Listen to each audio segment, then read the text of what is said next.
Greetings, everyone. I'm Tim Anderson, aka Renfell, and welcome to the latest episode of Mondays in MMORPGs, where we talk about the various aspects of the genre that we love.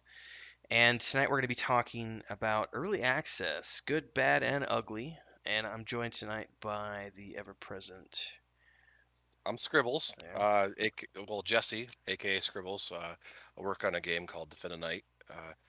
Ninja Loot Games is the studio we work for. I'm just here to, tell my love about, share my love of the MMORPG genre. So I'm excited to be here again. Thanks, guys. And we are also joined tonight by. Joey. My name is Idradlor for those that don't know.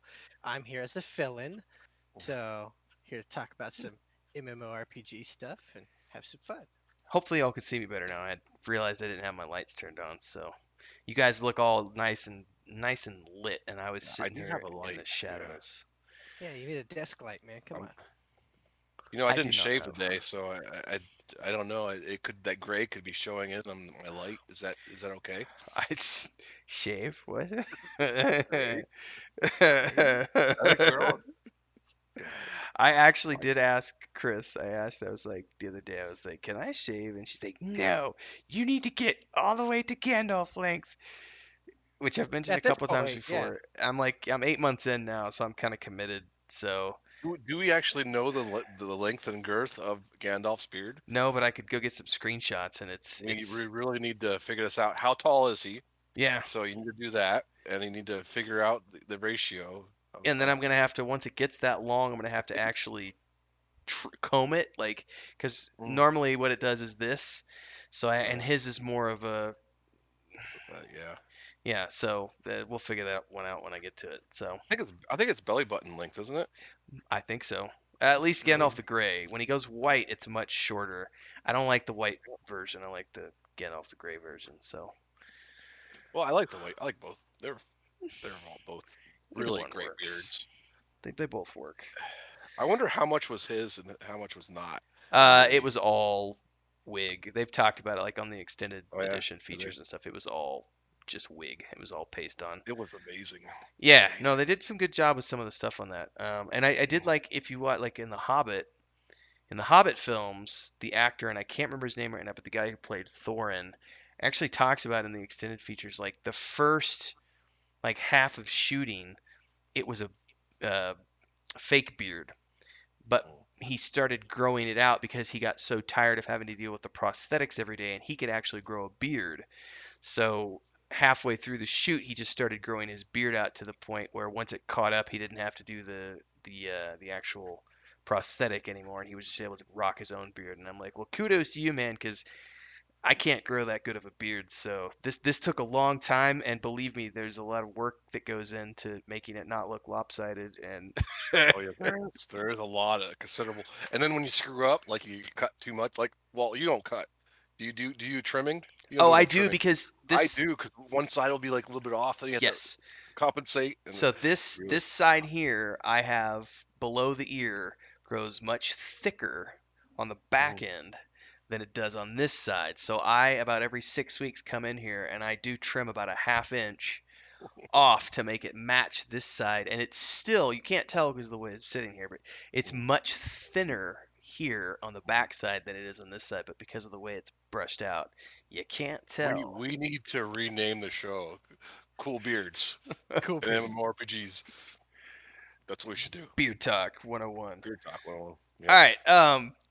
So looking at early access, good, bad, and ugly. I think coming at this from the indie development side of things, uh, there's definitely the sense of a lot of companies in the last couple of years have done things that are pretty shady and have really thrown some cold water on companies that are trying to do early access the right way. But before I get into that, I guess I had a question that popped into my head to ask both of you, which is, do you think there's a difference between early access and pre-orders? Mm, Because yeah, definitely. okay, Yeah. Could you For me, I define that? definitely um, for me it, for me pre-orders is like when you get a finished product. So that's should just kill that question right away. So what should happen is when the game launches, you should have access to it. Uh, Early access is something different. A lot of people pay a lot of money for the early access stuff. It kind of blows my mind usually because when back in the day when you got early access to a product, it was like testing, testing, testing, and everybody was paid to do that. But now it's kind of swapped, and they just open it up, and it's just an unfinished game, and everybody gets in there and pays for access for that. I'm not saying it's wrong or if it's right. It's just how it is. You still have to fund your game, and with things falling the wayside like Kickstarter is not honest anymore. People are that's a whole another can of worms. But I mean, how are you going to fund your game now? So it's really up in the air about what do you think is right, and what are you going to spend your money on? What do you guys think? I'll let you go, Joey, because I'll rant for a little bit. Well, Mm, well, I was just gonna say, yeah, definitely, I agree. Definitely a difference. mm, Pre-order, like, I mean, I grew up in an age of GameStop, right? So, and that's a right. little bit different than MMOs. But I did pre-order Warlords of Draenor and Mists of Pandaria for uh, World of Warcraft. So Mm, before it was ever even accessed, I went in, I paid my $60, and the day that it got released, I went in there and I got my box from GameStop. That's what mm. pre-ordering is, right? Early access, I think it's a great way for what it used to be, anyways. It seems to be going away from that, but it was a great way for indie people to be able to get testers without having to pay them, like you were saying. Mm, mm. Because you couldn't afford to pay testers, and so they were like, "Hey, would you like to test the game? Yeah, sure, great." And then now it's turned into a cash cow almost of sorts. Mm. Yeah, you As get you another get to revenue. they have this thing about they you pay to get your hands in early and direct it's like community oriented development, and you're part of that because you paid such and such amount of money to get early access. It's a nifty thing, right? It What do you think? can be. I'm gonna jump on the other side of the fence for a minute, Mm. because having ran a successful, for all intents and purposes, Yeah, so Saga of Lucimia yeah. was early access, even though we called it pre-orders. So I'm not, Yeah, I'm really interested to see what you have to say because, I haven't got there yet. I'm still in this testing phase with Defend the Night. So, your any input that you have on this would sure. be great.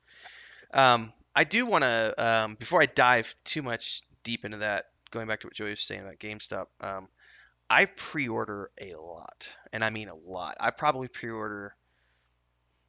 I'm not going to say it's every single month, but it feels like every single month. I play a lot of different games between the PS4 and the PC, and it feels like every single month I'm pre-ordering this, that, or the other.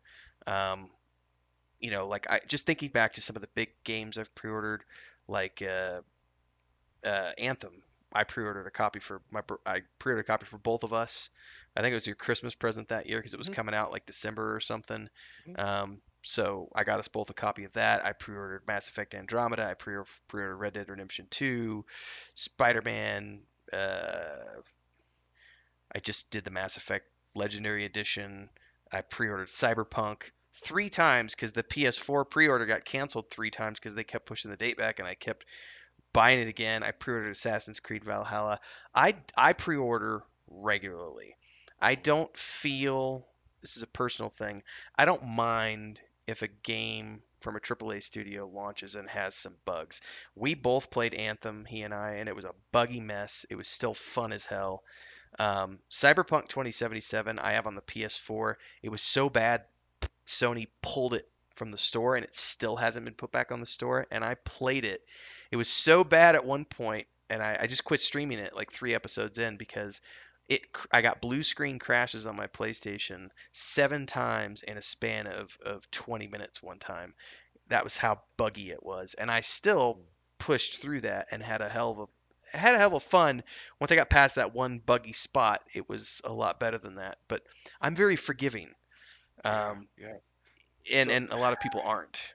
yeah, I mean, you really have to like we're upping the notch. So we got people like Valheim, which just Sure. came out with the early access game, and it's almost finished. It feels almost finished. It's one of those selling lots of units. It's a big game, and people have to search for these bugs. There's not many there. So I mean, you really have to think about. You really got to redefine what your early access Yeah. is. Well, that's the Well, thing. That they definitely they upped the ante of it. They yes. did it right because like if you're gonna release it to the public, I mean, I feel like it needs to be polished to some point because the public will critique you one way or the I other. yeah. So Especially with streamers these days. Absolutely, yes. so what do you guys think about like if you're going to ask for early access, if you're going to do early access, um, and you pay for it, it has to be a pretty polished product.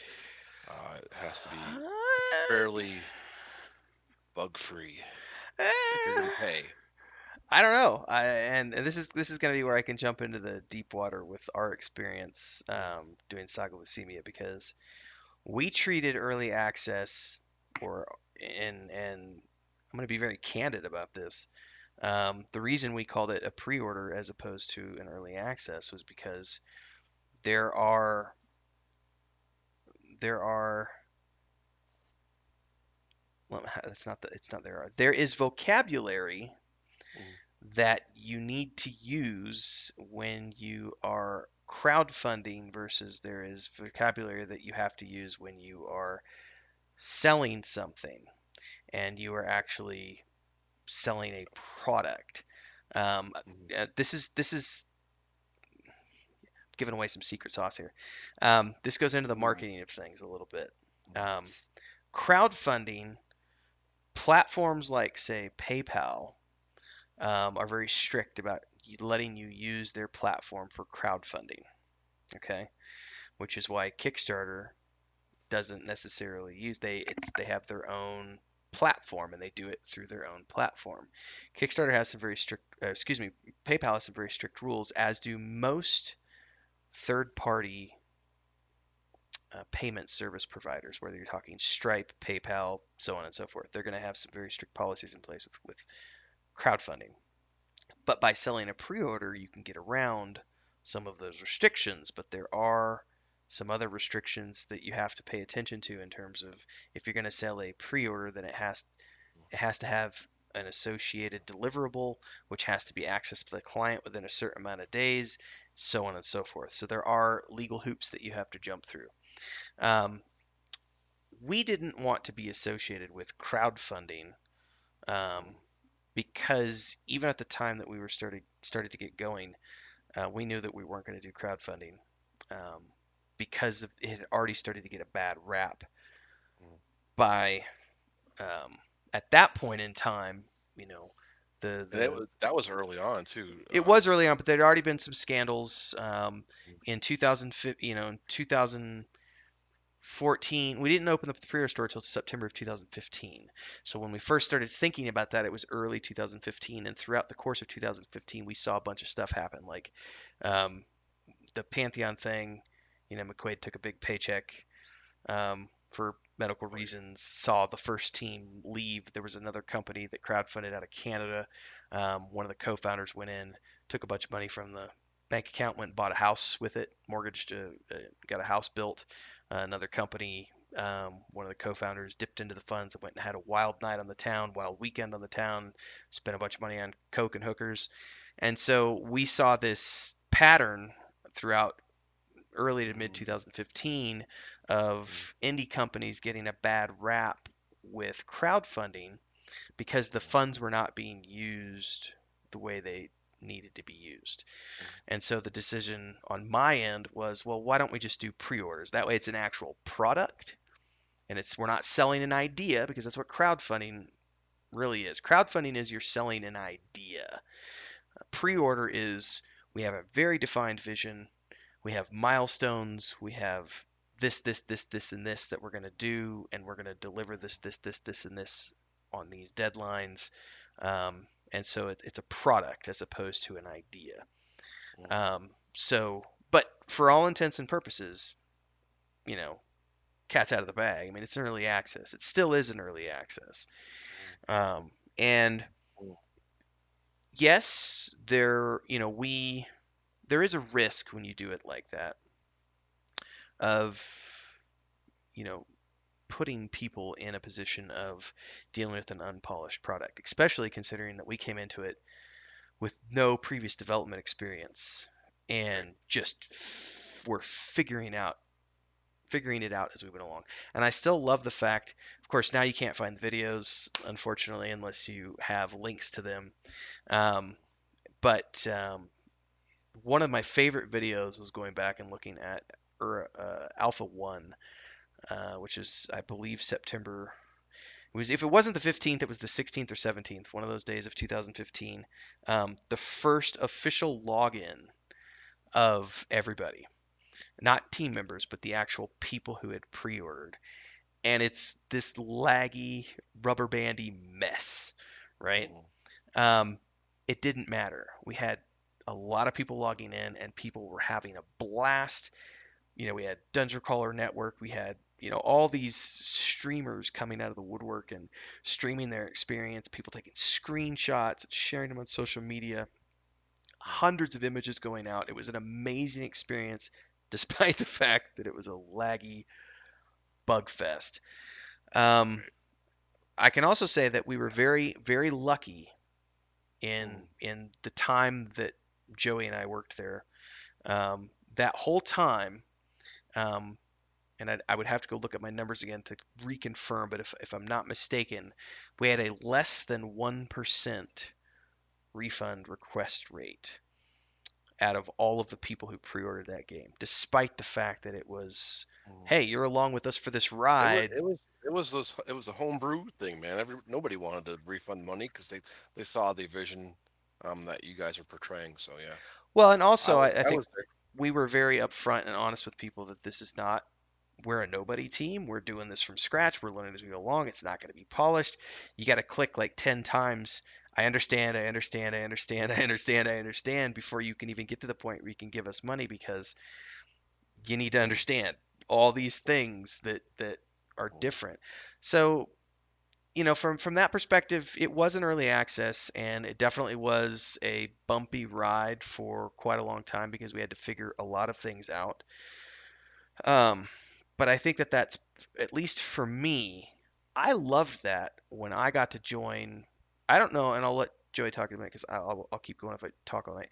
I joined, one of my best alpha experiences ever was joining the Vanguard Alpha like 2 years before the game ever went public. And so I was in there when there was, like 15, 20 people. That was like total with the devs included, like 20 people. That's it. That's all that's online.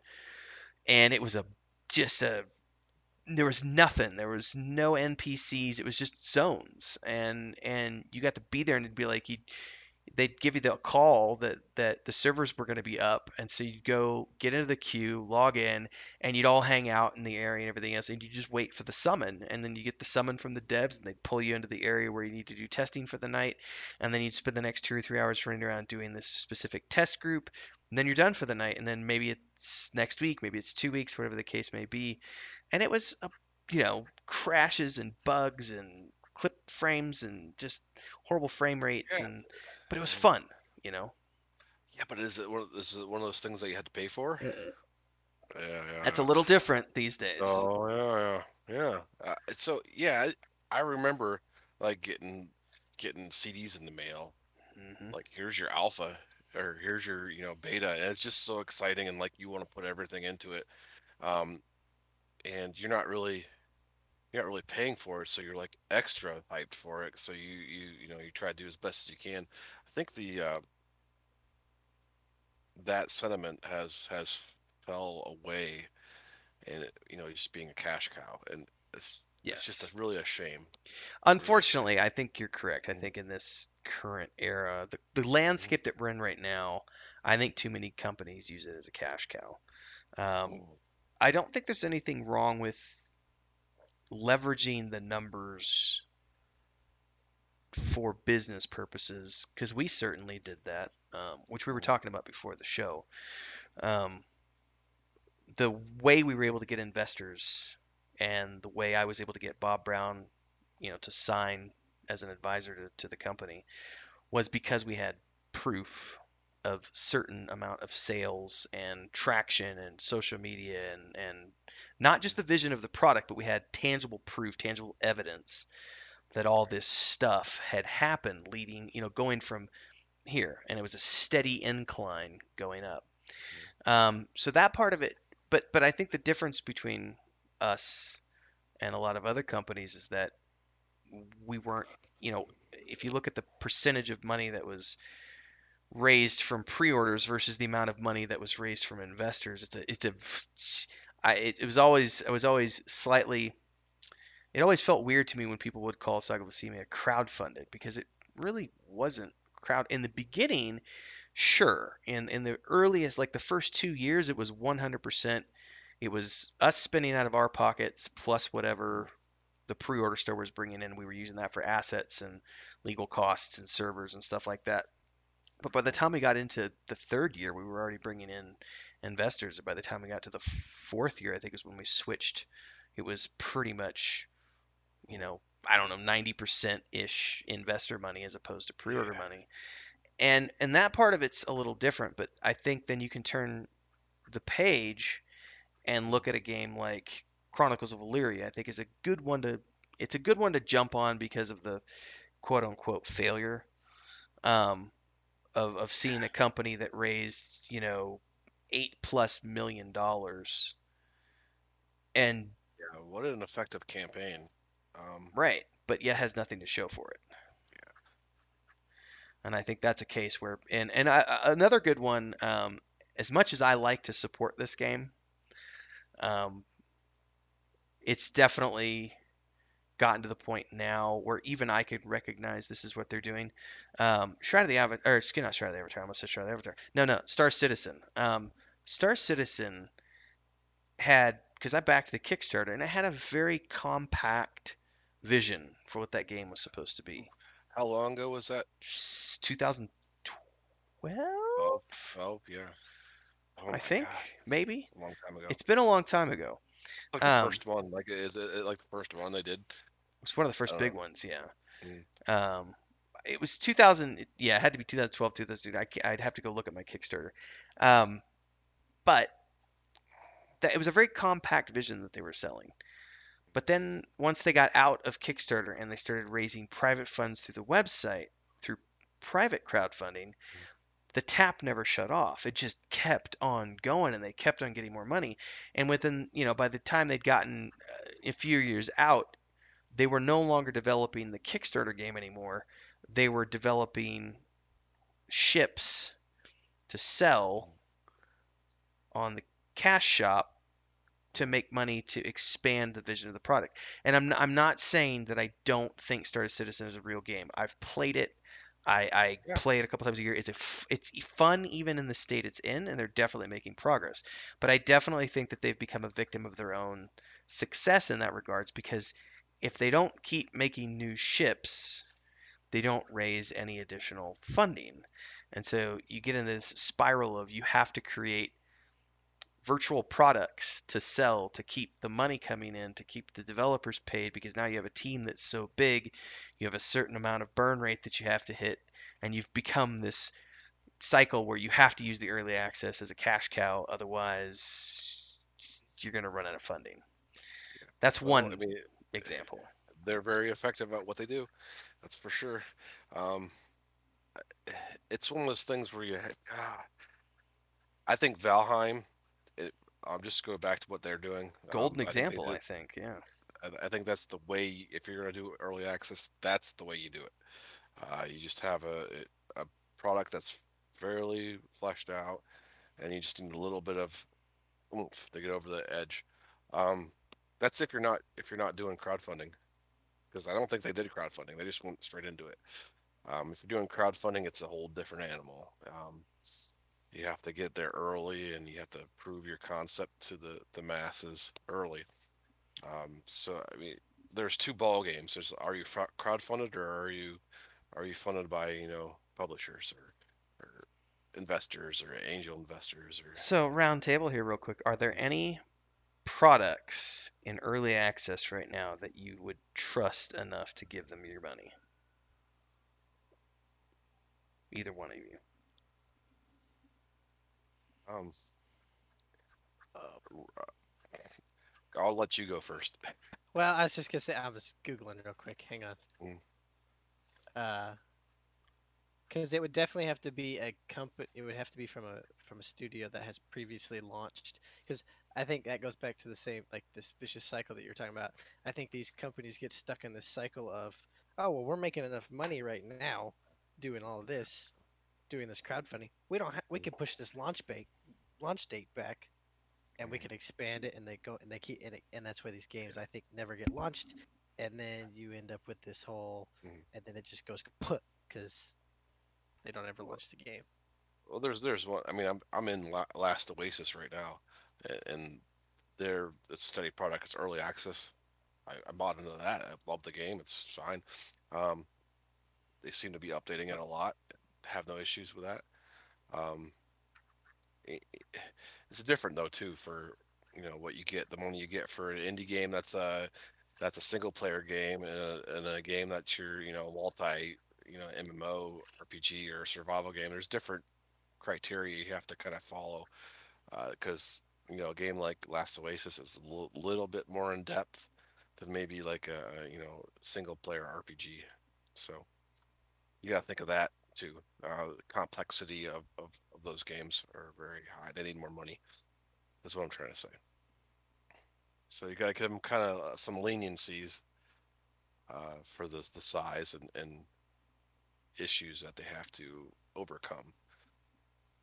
Well, I think especially if you're developing an MMORPG, you have to do something because if you just have your team, like if you only have a team of 10 people or whatever, and you log into your game, it may work Mm, flawlessly. mm, And then if you just go straight to beta or whatever, mm. all of a sudden you have 10,000 people trying to log in. Yeah, You've got so many different errors. yeah. So Valheim's what is I don't even know what the cap is on Valheim. Not many. Uh, so it's different beast, man. When you do MMOs and these survival games. So Well, I'm seeing a there's lot of these co-ops coming out too. Like just today, oh I yeah, caught wind because yeah. I caught Almighty one of came the out. Yeah. well that one I'm actually not interested in, but Uh, there's an alien in the Alien universe, the Aliens universe. They've got a three-person co-op shooter that's coming out, which I just stumbled across the trailer today, and I was like, that looks kind of fun. And then mm, I'm definitely on board for Dark Alliance, which is the Forgotten Realms one that's coming out, I think in June, mm, which is a three-person co-op. Joey and I have actually talked about this a lot in the last few months because we're talking mm, about what does the future of Project Drammond look like mm, beyond this first initial first person point and click game, assuming that goes the way we want it to. What is the second one? mm. Is it another single player or do we do a co-op game? Do we do some sort of a Yeah. game as a service? Because the reality is that, and I'm not going to lie here, this is very important to understand. The reality of a game as a service is that it's tempting because you're getting revenue on a regular basis. So I think this is the allure for a lot of people when they go into making an MMORPG. Is they look at it from the money aspect and The go, longevity. Yeah. World of Warcraft made so much money, we could do the same thing and we can get early access and all this other stuff. I'm gonna poop on a game right now that a lot of people Oh, don't poop. Come on now. don't like me, but I'm gonna say in a critical way because I don't think that the game isn't going to come out. I do think the game is going to come out. I'm going to play the shit out of it when it comes out. Mm, But I also know because I've been around long enough, because I was involved with their team very early on, which is Pantheon. Um, and I know this is one of those games where it's just they're like 4 years out from whatever their projected date was for I think Alpha. Um, and there's been some criticism, which I don't disagree with, in regards to it seems like the only content that they push anymore is things that look good for Co-Carnage and the streamers who are going to be playing the game, as opposed to I can remember before they started working with streamers, and it didn't have the polished look that it had today. It had a very much a kind of a modern EverQuest. They had playable zones. It kind of looked like Vanguard, and it was a playable experience, and it had a lot of features and functions and everything else. And then at some point there was a decision that was made that it needed to look more modern. And when that decision was made, I personally feel like there was a divergence that separated, and it went from being about creating all these core components and more about, well, let's make what looks good because that's going to make sales and look good on a stream. And I think that's a very dangerous path to navigate, because if you're not careful, you get into the Star Citizen scenario where the only thing you're doing is, creating content that looks good for streamers as opposed to actually building the core function of the game. Whereas you look at Valheim, a game, as a game, it's a very rustic, not that flashy, kind of rugged looking. It, yeah, it's in your face metal, Valheim's, Viking toughness, and it's not. There's not a lot of resolution. Right, but it sold well because it released as a bug-free experience and there was a lot of playable content.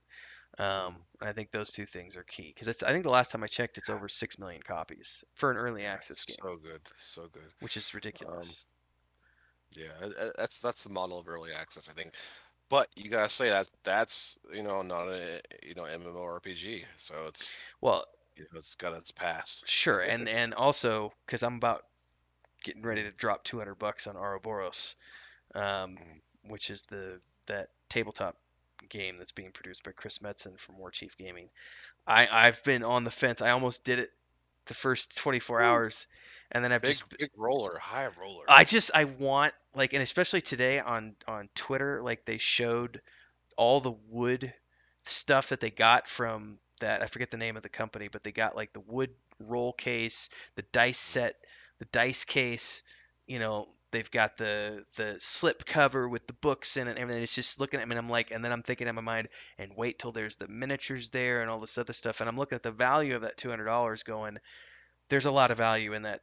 I mean, you're gonna get your money's worth for that $200, and I don't need it. Is the thing. It's like I don't need it, but Yes, you do. Yes, you do. but Look at the way you talked about it. yes, Yes, you do need it. yes, and I'm gonna spend money on it. It's a matter of me because I'm just sitting here Mm. going, God damn it, am I really gonna spend several $100s on something like? The answer is yes, because Hey man, also you only live once. Hey, if you yes, want it bad enough, just do it. but it's not Uh, an MMORPG. I cannot think, and this is ironic because having spent the last, you know, basically 7 years of my life working on an MMORPG and promoting an MMORPG, mm. I don't Same here, man. think Same here. I don't think I have a pre-order on any in development Oh, MMORPG I other do. than I Star do. Citizen. Other than Star Citizen.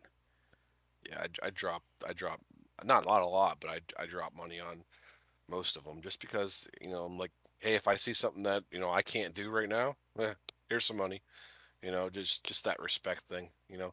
Um, I think the last person I did was like Titan Reach, and said, hey, that's cool. You like have a demo out. You have a demo out, and you're showing people what you want to do, and there's have a little money, bit of my money. You So just I mean, reminded me. as long as you have a playable product, I'm gonna get behind you. Yeah, I Even though I don't waited. really good. No, I was gonna see. Just I got to spit this out before I forget. Mm, Um, Dual Universe. You just said mm, something that said I waited until they mm, reached the whatever they called their official beta. That's uh, when I pre-ordered, and that's when I actually did pre-order. And I played it a couple times. I decided I didn't like it, but it only cost me like 20 mm, bucks or something to get in. yeah, But yeah, I think that's the only one apart from Star Citizen that I've bought into. yeah. Oh, yeah. I have a lot of friends that work in the indie industry too. So if I like my friends, I just give them some money That's a to, good way to do it. that's it's just like, hey, here, because they're my friends, they're your friends, they'll probably come back and say, hey, here's $20 for you, or whatever, not $20, whatever they can afford, but um, it's just karma thing. I mean, give a little, take a little. Are you in the pot for any, Joey? No, I was just trying to think. I think the last game, like the last MMORPG that I was excited for and got behind, was Elder Scrolls Online, and that's Yeah, I didn't. been a long time ago. Yeah, I didn't do Uh, that one. but that was I played in the beta, so that wasn't quite the same as dropping money because they didn't do, they're AAA, so they didn't really do crowdfunding. But no, I'm not in the pot for any. I don't even know of any. I mean, I know of lots of, Crow. I think Crowfall is one, isn't it? Isn't that? Oh yeah, I dropped some money on Crowfall. Yeah. See, That was a long time ago. that's the thing for me though too is almost all of the games that are being developed as MMORPGs, almost all, not all, but almost all are PvP, Mhm. and I abhor PvP. So like as cool as a lot of the functions and mechanics of Ashes of Creation sound to me, Mhm, it's PvP. I don't want to touch it. Crowfall, mhm. not going to touch it. And this Yeah. one, this So is the one that breaks my heart. Dune, which I always swore that if Dune came out as a PvP game, I was going to play it anyway. But then Funcom got the license to it and said that they're going to be releasing it as a survival game in the same vein as the Conan games. And I've tried the Conan games and I freaking hate them. And so I'm really just torn because as much as I love the Dune universe, I don't like survival games and it's PvP on top of it. And I'm just like, no. But that's I'm one of right the there. reasons that I haven't backed a lot of MMORPGs is because most of them are PvP and I prefer PvE. I can dig it, man. I can dig that. Yeah. So the last game, yeah, Titan Reach and Last Oasis. What else? I mean, these are early access games, so you can get in there and play like either a demo or you can play now. So no, that's the criteria I have right now is it has to have a demo. I have to be able to get into the game, at least periodically. Yeah, don't That's a give big money thing to for me. anybody if they don't have something you. Yeah. And I think we've Oh yeah. touched on that in previous episodes. Uh, Vote with your wallet. Like if there's yes, not a please. yeah, if If it's just an there's idea, if it's just an idea, and then you see flashy pictures on the screen, just just vote. With your wallet. I mean, just get in. You have to get in there and play the game. That's what they're selling a game, so at least play it. I See if think you like it. the other thing I would like companies to do this. I know we were very upfront about this and with Saga and I would like to see more companies do this. Excuse me, which is if you're gonna use stuff from the asset store, be upfront about that. Be upfront about the fact that your early access product is using the store-bought assets and your plans for those, whether you're going to be using those as placeholders or if you plan on, because there's nothing wrong with using those assets all the way up and using them through the launched product. That's what they're there for. But the thing that I have a problem with from a personal note is a lot of companies who buy the excuse me, buy the assets and then pass it off and as like original content. And I know Dreamworld has been getting called out on this a lot in social media over the last, that's the most recent one. Um, to get called out on that because it's just using assets straight from the Unreal store. Well, it's not. This is what's really bad for me. They actually have like people that sell assets on the store. They have the videos. They actually use video footage Yes, from. So that's really dishonest. I it's don't care if you use the assets, but make sure it's in your world. Make sure it's in your engine, and that you could actually use it. you've actually That's placed it really and dishonest. can touch it. Yeah. But I do on a that's a personal thing for me. I like to know that if you're gonna because here's the thing, I can go on Steam right now and find 30 early access Unity projects, and they're all using the exact same asset packs because there's only a handful of asset packs that look that cool if you're going to go in to do a fantasy MMORPG, right? And I Right. get it. We used the same assets at one point in time, but we were always very upfront with people and about saying, "Hey, these are going to be replaced by, you know, Mm, custom art later on down the pipeline." So what you're seeing here is a representation mm, of the product, not the actual product. And yet I don't see disclaimers of any kind like that on a lot of these early access products that show up on Steam. And people are like, wish list us, please. It's, help us make our game. And it's like, what are you building? Because your prototype looks the exact same as every other prototype that's on here. What are you doing that's different? Because so far from what I can see, you have a generic fantasy world with some generic fantasy classes and generic fantasy assets that you purchase straight from the store, mm, which is a great starting point. We all have to start from somewhere.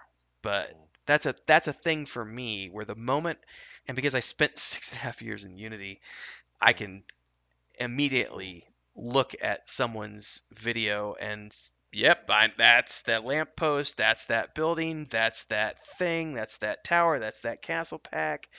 Like it's and, like some of these people yeah, don't even make an effort to at least customize mm, and do a little bit of kit bashing and you know strip things apart if it's a modular asset and go in there and add your own textures and change things up. mm, No one even takes the time to do that. That thing kind of drives me nuts. mm, And I just refuse to give money to those types of mm. games. Yeah, yeah. I mean, that's a totally viable point. I think that I think assets are there for you to use, even if you pay for them. That's your right to use them. But it's not okay if you're gonna sell their video footage in their world. That's not cool. That's not cool, man. No, That's that's messed really up. not cool. Uh, I mean, there's a couple projects that have done that recently, and I'm not just you probably didn't know. Don't do it again. I'm telling you right now. It looks stupid. Looks Some of these dumb. people might actually Uh, not know any better. Yeah, they that's a they good point. I mean they don't know, and I hope that's what's happening is they just think it's well, I bought it already, so I should be able to use their video. No, don't do that. Use your product that you're programming, your world. Use those assets to showcase what you're doing in your world. Um, that's the honest way to do it.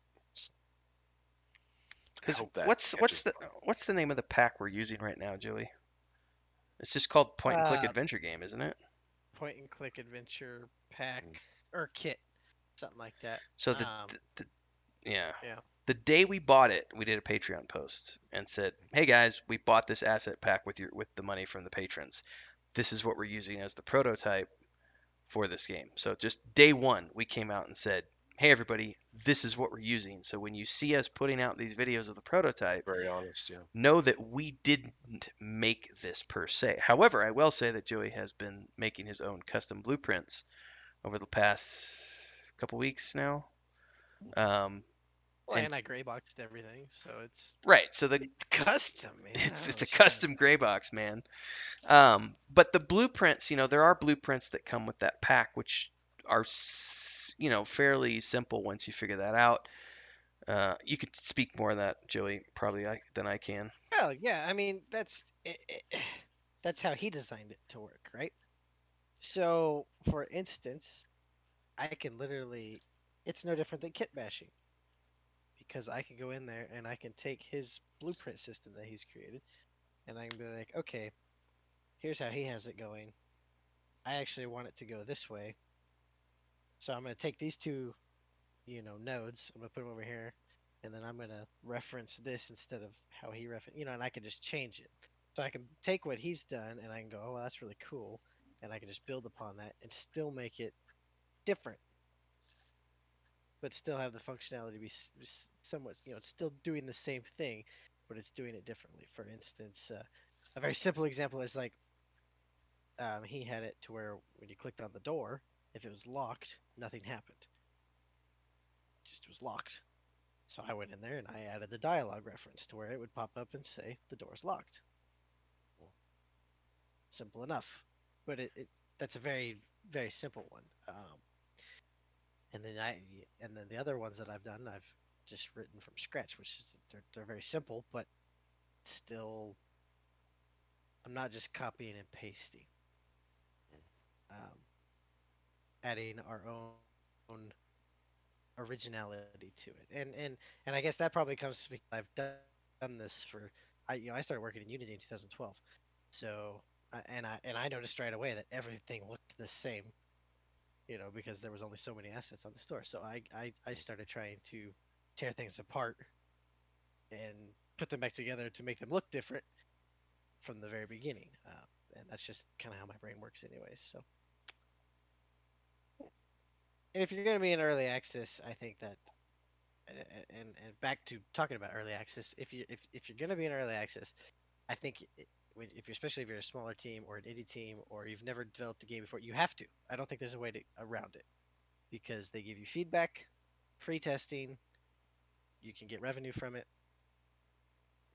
You can also get killed from that because if you have a game that looks exactly like everybody else's, using the exact same everything, I don't think people are going to be interested. And I think that's why people were interested in Saga is because, and I'm not tooting my own horn or anything like that, but I did try my best to make things look different when we started early on. Um, Even though we were using the same packs that everybody else was. I mean, there was a point I watched going back to Pantheon. In the very beginning, they used to do development. They had a development series where they would go in and they would do level designing, and I used to watch those videos, and they had the same exact packs that we were using. Yeah, there's a lamp post in particular that I love because and building. There was a building pack and a lamp post Yep. that was from this medieval village pack that we Shroud of the Avatar, Pantheon, and Saga of Lucimia were all using it at the same time in their development videos back around 2014, 2015. And Hmm. it was just this coincidence of that being the coolest looking medieval village pack that was available at the time, and none of us had anybody doing custom art on our teams yet. Um, so yeah. Um, Especially if something's modular, it's so easy to just, and even if it's not modular, well, and of course now you learn as you go along, but it's fairly straightforward to go in and dissect stuff and just within the engine, and just tear it apart. are there any because I know we're getting ready to do our own version of early access with Project Drammond later on this summer, Which but will be funded, lots of money coming in.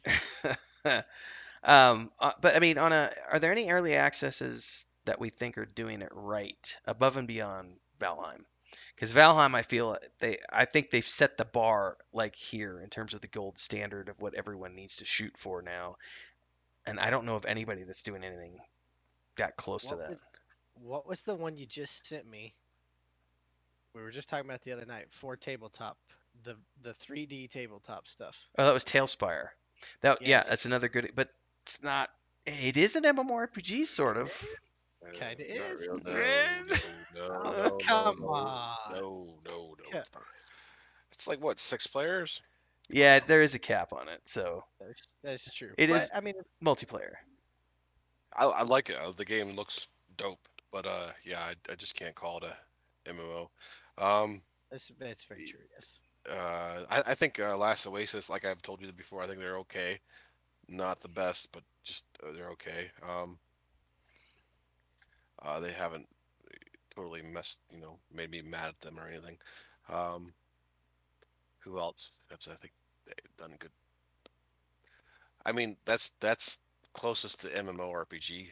That's a survival game too. So, in MMORPG early access, I haven't seen. I can't even think of one. So it's Yeah, been that's the so thing. long. I think with the MMORPG industry, I think Yeah, I think people have fucked up so many times trying to do early access with an MMORPG, and they've just crashed and burned in yeah, every single scenario to date. I mean, yeah, yeah. put it in the comments below if you know one that Please, that's awesome because I can't think of one. because I mean, you can even point, I'm probably messing one up, but because yeah.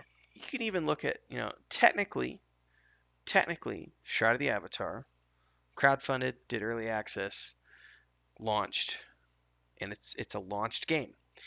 Is Mm. that something you could consider successful? I think that depends on your version of the word successful. To go from a 40-man team to a less than 10-person team over the course of, when did it launch? 3 years ago?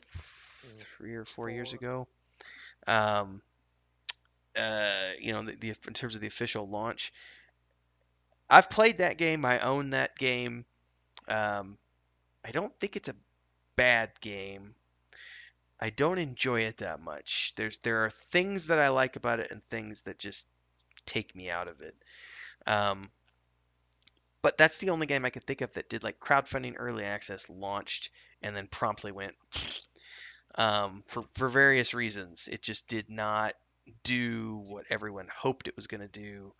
Um, you know, all around, it didn't do what the developers wanted it to do. It didn't do what the players wanted it to do. It just didn't do the things. But I can't think of any other ones that were crowdfunded that have launched because there was a bunch of other MMORPGs that were crowdfunded around that same time. Yeah, so you guys know of Legends Aria? You know that Yes. game. It launched and I think I had early access. Did it have early access? Yeah, I'm pretty sure it did. I'm pretty sure. It. I think it's just gradually. It's a sinking ship right now. I Yeah. think. What about Um. Rust? Rust is a That survival game though. that's different, buddy. That's a big game. Um. That's good that you brought that up because that's one of the biggest games out right now is Rust. Uh. But did they go early I access? I can't remember. That's why I was asking. I can't remember. I'll look it up here. Okay. While you're looking that up, I think personally that MMOs need to go back to the way they used to do it, right? Yes, So early access in December 2013, and it released in February 2018 in full release. So So it was in early access for a very long time. 4 years, did you say it was in early access for four years? They were Rust first released in early access in December 2013 It's 5 years and almost. received its release in February 2018. That's a long So that's ass. 5 years. 5 years of early Wow. access. Phew. So you think if you have a good enough game and popularity's rising, I could see it working like gradually rising. You do updates and then just get gradually better with it. Um, for a survival MMO, I think it'd work out good. Not sure about an MMORPG. I think you have to have it on lock before you pull the trigger. I don't know. What do you guys think? well, that's what I was getting ready to say. I think they Mm, need to go back to the way they used to do it. mhm, Well, at least the big guys did it. They built their game. They kept it in house. That way they didn't lose the vision and they didn't lose where the goals. And mhm, then they did a closed beta. Nobody was allowed to talk about it. And then right before they launched, they did open beta. mhm, For And three, yeah, that's like when 3 months or something. for Yeah. like 3 months to make sure that they had everything, and then boom, it launched. They didn't have any of this in between where there was like, oh well, we think you should, do this, and we've backed you at $1,500, so you need to take my opinion into yeah, consideration. that's really. Are those people that gave you $1,500 the people that you really want testing your game? I Right. mean, come on now. I mean, this really? I don't Some know. of some of them have some valid opinions and some I good don't want ideas. whale. I don't. No, it's fine. I like whales and everything. They fund the game and everything. But the thing is you think the whale is the guy that is going to sell your game? It's probably not going to happen. No. The, Um, the, the guy that didn't back because yeah, he's waiting to pay $15 a month is the guy yeah. that's going to fund your Yeah, game. because everybody that's gonna, there's more $15 players than there are Yes. $1,500 players. This goes back to, I don't remember if I was talking about this with you off the air, or maybe this was when I was talking to Nathan Napalm and Simmerg the Mm. other day after looking for more Yeah, episode. We so were are they gonna be joining us here too, right? Yes, Yes, yes. both those I guys. Yeah. told them because Nathan's out of town. He's going to Disney World with his kids this week. I told him, yeah, I just told him I was like, let's everybody's got stuff going on the last part of April. So I think here in the next week or so, I'm gonna open up some group chats so that we can schedule because we'll have Nathan come on one episode, then we'll have Simmer come on another Cool. episode. But yes, we will definitely get them on. Those But sound I was good thinking I guys. was talking with them. I can't remember if I talked about this to you as well. But there's when you look at the demographics of players who play games, um, the vast majority. This is a number that was given to me by and I can say this on air. It's not under NDA or anything like that. It was given to me one of the visits when I went to the Try to the Avatar offices by some industry veterans who've been in the industry for more than 30 years and have run many MMORPGs and worked on lots of cool games over the years. The lifetime value of an MMORPG customer is in the ballpark of $225. That's the lifetime value. Anybody above that is a whale. Anybody below that is below average, but the average is that 225. So I have spent easily like $3,000 on like EverQuest 1, easily $3,000 on EverQuest 2. I've probably spent close to $3,000 on Lotro just in terms of subscriptions and expansions. I'm a whale when I play MMOs because I will play them for like 7 years, eight. Every MMO I've ever played that I liked. I played EQ1 for 7 years, EQ2 for 7 years. Joey and I have been playing. Well, I've been playing longer than he has, but I've been playing Lotro since launch, and I never bought into the lifetime subscription, which I should have done because it was only $250 when they offered it, and I have spent. I've had 3 accounts at one point in time running simultaneously. Um, I'm in that whale category, but um, this goes into that thing about there's a lot more the $15 a month players than there are $3,000 because there's a lot of people who are just going to pay. Maybe they'll give you $100 a year, but the thing is if you're looking at that average number, that's the average lifetime value. So that's someone who maybe plays your game. Maybe they play your game for 3 years. Maybe they play your game for 5 years. There's a So you're lot more having of a those than there are so of. you're yeah. So you're having a like 50 people that are you know back in your game for 50 $100, so you get them in early access. Are they going to have the same opinion as those $15 a month players? That's the big thing. So are we doing this early access thing wrong? If you're doing the crowdfunding like Pantheon does, I uh, honestly, I kind of, and this is going to sound weird having been behind crowdfunding and mm, MMORPG for a long time. mm. Learned a lot from it. We I'm were, not saying it's wrong. It's just that they do it differently than we do. I mean, or you do, or a I whole think other. there are ways to do it right. I think the way that we were doing it was right during my time at the helm. I think we were doing Mm, it the proper way, a way that was definitely working. If you look at our traction from, the time we started to the time that I signed, Bob Brown to the team, that's an upward arc with no downward dips, just mm, straight upward arc. So there's something to be said for, mm, we were doing things the right way. But I do agree with my brother in the sense that I see this fatigue now of they're taking too long to to do these MMORPGs. There's no reason why it should be taking 9, 10 years to get a mm, game out the door.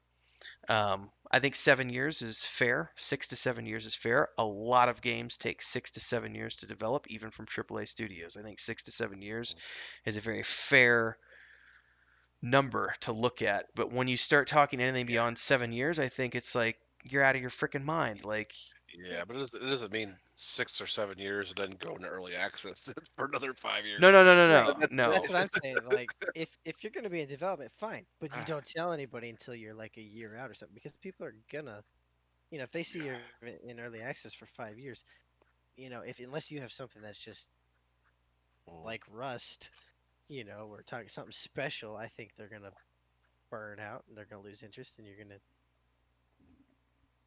uh, gonna ruin the opportunity for future mm, endeavors, whether they be yours or somebody else's. But this, I think there's a lot to be said too, which we talked about this in one of the previous episodes, Jesse, which is a lot of early access comes back to honesty and transparency too. Um, if the developers are being honest and transparent about what's going on and what's involved with their early access, I think there's you can buy a lot of goodwill with people. Mhm. That has nothing, and I'm not saying buy it with money. I'm just saying buy with honesty and transparency. You can buy goodwill from people because you're proving that your word means something. And if you strip everything else away, the only thing you have as a human being is your word, your Mhm. bond. This is why it used to be such a big deal. Spit and a handshake. A man's word is his bond. Like, if you screwed somebody over in the Old West, there were repercussions to that. Like, people hunting you down and dealing with that betrayal and when you're talking about thousands of people buying into something, if that vision starts to change too dramatically, well, you've lost the plot. And the moment you've lost the plot, that's when things can piss people off. I mean, look at Star Citizen again. That's the one thing a lot of the detractors will say is that the game lost the plot like 4 years in because now they're like whatever 10, 11 years down the road, and it's this completely different beast that's split up into two or three different games. What is it? Is it a space sim? Is it a single player? Is it an MMORPG? Oh, and you've got a first person shooter that's a part of it as well. Um, yeah, if you get totally, man, no worries. We will keep rambling while you head to the men's room. We'll say men's room. Um, so are there any? I can't think of. I mean, the only thing that's caught my eye recently has been that Ouroboros MMOR, or excuse me, tabletop game. Yeah. Well, I was interested in, of course, I don't know that they were going to do crowdfunding, but I was interested in that Lord of the Rings game, MMO, but obviously, that didn't. Yeah, I don't think they planned on doing because it was But funded by Amazon, so correct. um, And their other one, New World, that's not crowdfunded either, but that doesn't strike me as interesting either. I don't know. See, like I've watched the when it It did the looks really good.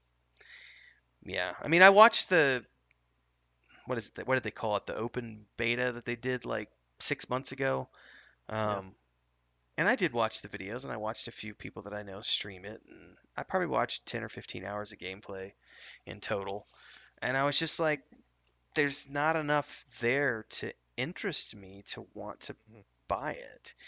Yeah. I mean, I will say Well, this, like if they did another Star Wars game, I would pre-order that in a heartbeat. But it's Star Wars. right. Same thing like you're Well, saying with Lord of the Rings. and I think that, I mean, so I got introduced to video games from you. So I obviously have a very different taste in video games than most people my age, especially I think Well, when it that's comes to probably true. I didn't think about that. Yeah. MMORPGs. So like, and they talk about this a lot, like the age of the gamer, you know, the the used to be the young guys. Well, the young guys have grown up now. They're your age, right? And so the type of game has completely changed. And we've talked about this a lot before. People now they want a game that they can play on their phone, that they can log in and play, you know, whatever. Because when I look at an MMO, when I think of an MMORPG, of course, you always go back to World of Warcraft, but the one that I always go back to is Lord of the Rings because I've played that a lot. Um, they're grindy type games, right? And you're gonna spend a lot of time, and it doesn't necessarily, it's not lots of, you know, effects. It's not lots of, it's a lot of dialogue. There's a lot of reading. There's a lot of stories, very story rich. And I don't know of any new games coming up that are story rich that are MMOs. Obviously you have games like, Witcher. You have games like Assassin's Creed, Valhalla. Those are very story driven, but those are not MMOs. No, I'm thinking about like even like all of the welcome back, good sir. All of the why am I blanking on that? Co-op games that I'm seeing, like Outriders and this Dark Right. Alliance, Forgotten Realms thing, and the Aliens game, and all these co-op games. Like you look at these games, and it's just like they're like overloading you with special effects and Well, animations and the perfect example is Anthem. That yeah, was a great game, but it was all about what it looked like. There was, I mean, the missions were fun, like the group missions where you would go. They were like the heroic fours or whatever you want to yeah. call them. But there was no story to them. It was just fly in. You got to capture this base because and then you shoot a bunch of stuff, and it looks cool because you got stuff blowing up. And you've got cool sound effect, and then you're out, boom, and then rinse and repeat, rinse You and guys, repeat. see Apocalypse, Ashes of Creation Apocalypse. Mm-mm. So they had the same kind of thing where they would fly in, and I guess the reception was just not like people wanted an MMORPG. That's what they paid their money for, and so they Oh, would like they flipped their design methodology and they just got right back to work. And didn't they do that at the same time that Mark Jacobs was doing his thing with Camelot Unchained, where he's yeah, like, we're gonna y'all back this for this, but we're gonna do this other thing simultaneously. And I feel like the same time Ash of the Creation was like, yeah, but we're also gonna try this battle royale thing at the same and time. but they adjusted. I mean, they had actually read the audience and like, hey, we gotta flip it and reverse it, like the rap song. But but yeah. So I mean, the kudos to those guys for understanding your audience Yeah, and doing the right thing. Nobody paid for the battle royale. They wanted an MMORPG. So that's a good point to bring up, because a lot of people don't realize that that's the other flip side to this. You and I have. This is the first time Joey's been on the show, but you and I have talked about in some of the past episodes. Just say vote with your wallet, and a lot of people don't realize that in the United States anyway, there are a lot of consumer protection laws in place.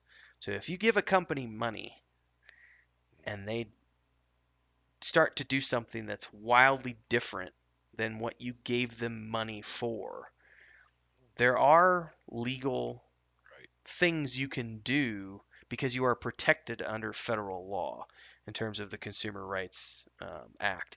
So you can actually report these things. You can take them to your state attorney general. You can take them to the FTC, SEC, so on and so forth. People have other means at their disposal above and beyond just voting with the wallet. It's like you can if you do like something and you give them money and then they go off course and they're like, so we spent we got your money to build this MMORPG, but we're going to go off and build this battle royale at the same time, or we're going to completely change it and it's no longer going to be an MMORPG. Now it's going to be a single player or something of that nature. I mean, Yeah. I don't people know. can actually do something about that, which I think is something that I don't know of too many companies that have actually done that to date, where they've actually taken someone's money and then turned around and built something completely different. But there are repercussions if a company were to do that. Hmm. It's like, hey, we're going to build an MMORPG. Psych! We're actually building No. a single player. Or Chronicles of Valeria. Yeah. Which, by the way, Kingdoms of Valeria is now what they're doing. yes, But not to beat a dead horse, but that's just what's happening with them. yes, it I, is, and it's the only reason they're I pushing that out is because they're trying to fend off a class action lawsuit where they yeah. didn't deliver anything. So by delivering something, they can at least fend off a class action lawsuit and say, well, that's not Yeah. true. We actually did give the backers something. Mm, Um, but it's still sketchy AF, man. mm. Yeah, I'm not giving them any kudos. No, Not for those guys. Um, we'll see how it works out. I don't see a banished um, RTS style game taking the place of a he called it a meow multiplayer evolving online world. I don't see it replacing that. no, Um, so good luck, Caspian. yeah. Now I know in terms of early access, because Joey and I have switched gears now. I know you guys with Defend the Night. Oh You're not yeah, as far as I understand things. You're not planning on anything at the moment because um, no, your lead developer or your the can I say his we name? Is he does he is it Is that Yeah, okay? Brian. It's Brian. So, Yeah. Brian has a very firm stance, as I understand it, of we're not taking a dime from anybody until Oh, we have an we're actual both that way. Yeah. product. Yeah, we're not taking anything unless there's something you can play and have fun with. And then we'll open up the doors for accepting money. But that's the only honest way forward. I think that's the only way to do it under the circumstances. And just I just want to be honest with the players. I mean, these people in my community, anyways, in the Night community, are half the people that I've grown with in the past 3 4 years. So the last thing I want to do is take money unless I have something for them already. It's like, here you go, guys, have fun. Um, I think it's just dishonest to those people that you depended on so much to test your game and just to give them anything else other than something you can enjoy. Yeah, and I The think. only Go ahead, Joey. I say the only time that I think it might be okay to take money where there's not a product is if there's stretch goals. So like, okay, if you want this in the game, it's gonna take, it's not on our plan. So like, if you want this feature and you want it, and we get enough money, we'll do that. I think that No, would no, no. be But that's not a different. I mean, you still have a demo that you show well, them. You can correct. still log into something and say, "Hey, this is my kind of vision, but if you want this enhanced vision, you can go here." Um, so I still think you have to have something to play, Yeah, even something. something something to give them, just to wrap their head around. Can you make a game? I mean, there's so many times like look at Crocs of Lyric. Can you even make that game? And apparently no.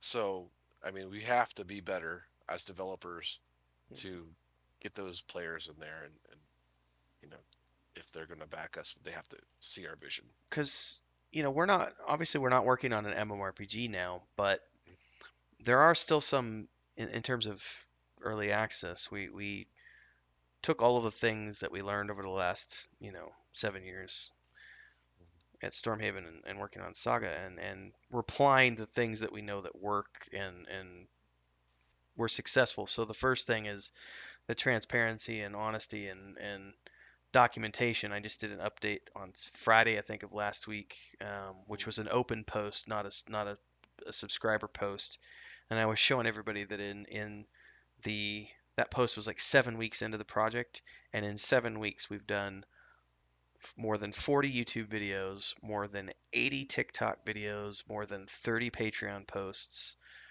about all of the things that the three of us are working on with Project Drammond. And the Patreon is there for people who want access to all of that behind the scenes stuff. Yeah, But there is tied into that copies of the book, copies of the tabletop game, copies of the etc. But when we started looking at the demos that we're trying to get together for July, it was, we've got basically in our minds, this is what we need to have for July. And those demos are there to provide that proof of concept. It's the prototype. It's the, we're doing this in a closed, sort of in a closed bubble. Obviously, we have subscribers, and we do social media and stuff. But when we get to the point where we have a demo, that's when we actually start doing some marketing. Because that's when it's like, okay, we have a demo that you can download, you can log in, you can play it, you get your hands on it, you can test it. yeah, not the whole story, but some of the story, Some of the and, story, you get kind of, hey, these guys can actually make a game. yes. That's the big thing. That's really cool. And Yeah, then, for the core rulebook, it's been, just getting the what does a player need to get started? They need to know how the dice rolls work. They need to know how to create a character. They need to know how the races. They need to know how the races work. They need to know what the history of the world is. And then we need a campaign module that gets them going and gets them through the first, 4 levels of adventure into that game world. And so me working on that and Joey working on the other part of that, we're doing 2 prototypes at the same time. And once those get kicked out the door, that's your proof of concept. And that's touchable, it's tangible, and it's backed by, at that point, it'll have been 4 months of, who knows how many YouTube videos and shit we'll have by that point. But that's the one thing I like documenting. So actually, Chris had a we had a discussion this morning, and I laughed because she started work on a new thing last night. She's working on this image that she hasn't finished yet. Excuse me. And she got sidetracked after I went to bed, and she started working on this other thing. And then I woke up and came out, and she was still working. I was like, "Hey, what are you working on?" And I just popped my head around the corner, and I was like, "Oh, that looks different." And she's like, "Oh yeah, it's a new image." So I went to bed. Got up this morning. Laptop was open, so I took a peek, and that image was gone. And I'm like, "What happened to that image?" And she woke up, and I was like, "Hey, what happened to that?" And she's like, "Oh, you know, I didn't like it, so I deleted it." And I was like, "No, don't ever delete anything. Please just save it. I don't care if you think it's shit after you've worked at it for 3 hours. Save it because you never know." But see, she's never done production before. So the Those thing, small ideas that you might have had back when might turn into something else. So yeah, definitely. Oh, not only yeah. that, but you could maybe turn that into like the background of another image. So it's like the background layer for something. You never know. Mm. But she was like, "No, I Yeah, deleted it." memory is free, so might as well Yeah. just But save I it. did have a panic moment. I was like, "What do you mean you deleted it?" No. Don't ever delete anything. I love the documentation process, and I think that's very important. Um, so many Kickstarter projects, I'll see them on Kickstarter, and I just shake my head, and I'm like, you're giving me concept art and a pitch. That's what you're giving me, and I look at your LinkedIn, and you have no previous, development experience. That's Um, and that's okay. It's okay to not have previous development experience. We yeah. didn't have previous development experience before we started all this. Um, but at the same time, we didn't just pitch people on concept art and say, give us money. Um, Joey and I, because we were the only two people doing all the world building and everything for all of 2014 into 2015, up until basically up to the point where we launched the pre-order. We were doing all the world building on Saga of Lucimia. Was anybody else doing world building, or just the two of us? I feel like it was just the two of us for those first like year and a half, almost 2 years, doing all of the world building. And I mean, there were some other guys that tried, but you know, yeah, but for the my most part, my stuff was far superior. well, and your zones were the zones that launched the pre-order store. Like none of my zones made it in. But yeah, Um, I mean, like, yeah, we were all trying to figure out at that point in time, still, like, what role is everybody gonna play? Where's your gifts and talents? right, but the And the point I'm getting at though is we didn't sell any product based on those initial like concepts because I remember you can go back and look at the Facebook page like the first Well, it was a different era too. So yeah different yeah. look, we had different Facebook Now photos you at can't Starter Zone. do that. You have to have a product. I mean, right, I'll tell you right now. yeah, Please have a product, or nobody's gonna believe what you say. Yeah, So I right. mean, you it's a different era. Like you could do that in 2015, 2014 yeah, 2015, 14. yeah. Now Yeah, you you can. went to Kickstarter, you're like, hey, I'm gonna build this game. People were like, awesome, here's $1 million, and they were like, sweet, and they built the game. Not anymore. Now everyone's so jaded it's like no no no no no no no no, where's your Mm, prototype, where's Because I'd your take the $1 million, go build a house, of course. right, or you go Well, not so jaded because we see the thing that Dream happened just World. a little bit. Oh man, Yeah. So yeah. So it's not to rag on them too much. The I thing think is, other people are doing that plenty, yeah. we don't really need to do any of that. I think there's like 5 content creators just going hard at it, so we'll let them do that. Yeah, I just coming back to MMORPGs, spin this back around, and then we'll start to wrap up here. I can't think of any MMORPG that's in early access that I trust enough to give money to. That's sad. Mhm.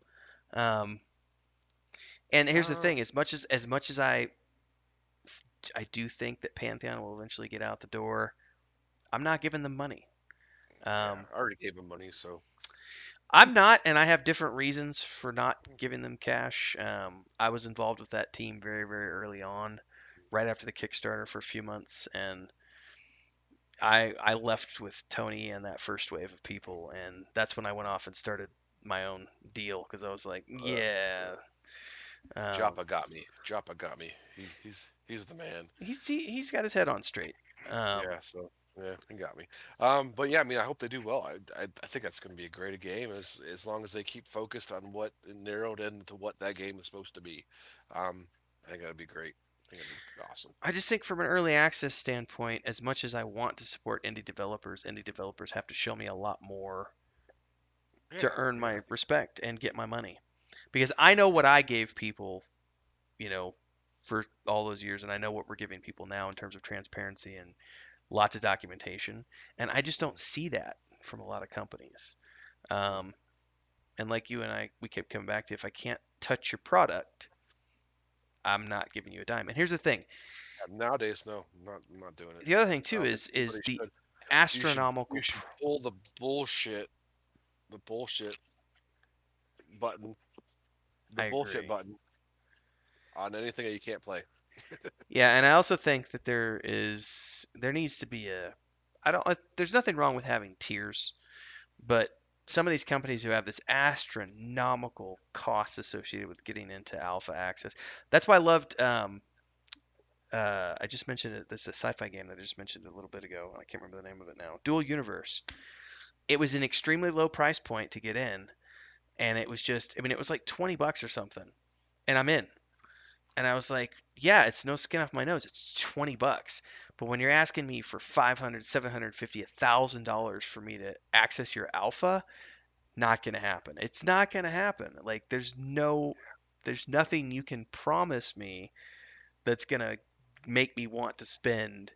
I don't even spend that money on like Star Wars and Lord of the Rings, which are established franchises.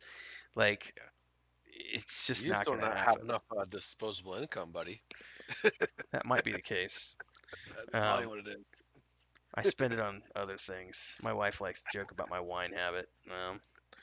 She's like, "You'll wear Oh, ratty T-shirts that are falling off your body, but you throw a fit about you want spending 20 bucks on a T-shirt, but you don't have any problem spending $20 on a bottle of wine." Sorry, I babe. know. A little bit, yeah. Um, It it's fun when Tim comes around because my family, all no, my wife, nobody drinks wine, but I enjoy it. But I don't know what I'm doing, so it's fun when Tim comes over. Yeah, we get to drink good wine yeah, and Your wife doesn't drink and wine. holy t-shirts.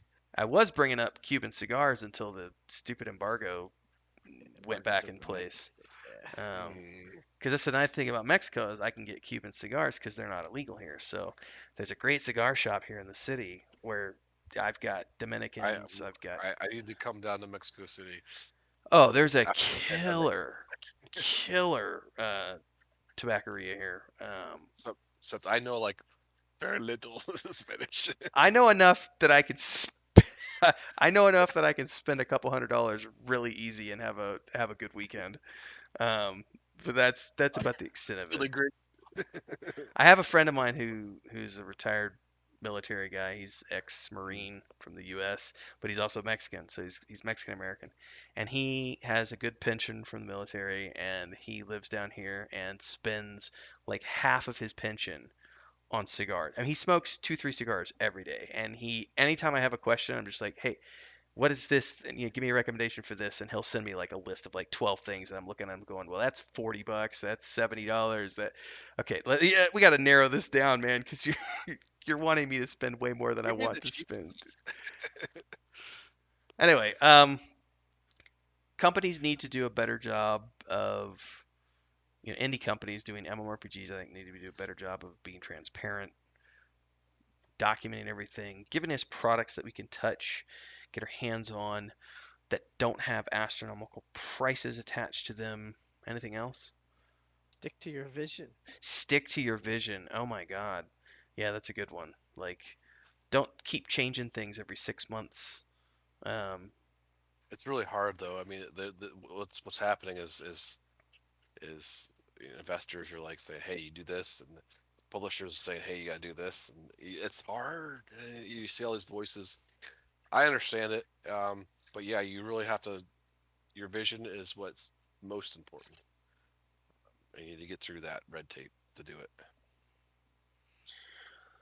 On that note, everybody, I think that's our cutoff point for this week's episode. So thanks to everybody for tuning in. Please let us know in the comments below. I'd love to hear of success stories for MMORPGs that have been crowdfunded. Really, I would. Like games that are thriving after they did early access, crowdfunding, etc., etc., etc. Please let us know in the Well, comments below.